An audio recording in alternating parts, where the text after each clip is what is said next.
નમસ્કાર મિત્રો, સ્વાગત છે તમારું ફરીવાર આરસીએમ ગુજરાતની યુટ્યુબ ચેનલમાં। બનાસના હાલ બેહાલ। જી હા મિત્રો, વાવ, થરાદ અને સુઈગામમાં અનેક ગામમાં હજુ પણ જળમગ્ન। બનાસકાંઠા જિલ્લામાં મેઘ તાંડવ બાદ વિનાશે પૂરે તબાહી મચાવી છે। ભારે વરસાદના કારણે સમગ્ર વિસ્તાર જળમગ્ન બન્યો હોય તેવી સ્થિતિ સર્જાઈ છે।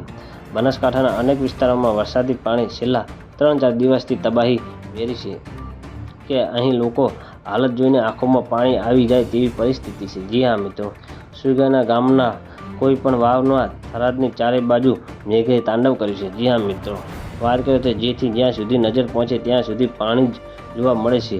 આખો વિસ્તાર દરિયો બની ગયો હોય, તમામ રસ્તા બંધ કરવામાં આવ્યા છે। જી હા મિત્રો, બનાસકાંઠાના સુઈગામમાં આકસી આફત ત્રાટકી 72 કલાક બાદ પણ સ્થિતિ વિકટ છે।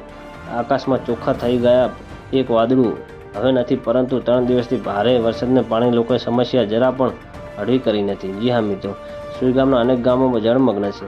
પાણી સાથી સમા ભરાઈ ગયા છે। ત્યારબાદ ભડરવા ગામમાં સંપૂર્ણ વિહણું બન્યું છે, જ્યાં મદદ કરવા માટે મોબાઈલ નેટવર્ક નથી। એટલું જ નહીં, મદદ કરવા માટે જવું પણ મુશ્કેલ હોય તેવી સ્થિતિ છે। તો મિત્રો, ન્યૂઝની સતત જાણકારી મેળવવા માટે અમારી ચેનલને લાઇક, શેર અને સબસ્ક્રાઈબ કરી લેજો। ધન્યવાદ। જય હિન્દ।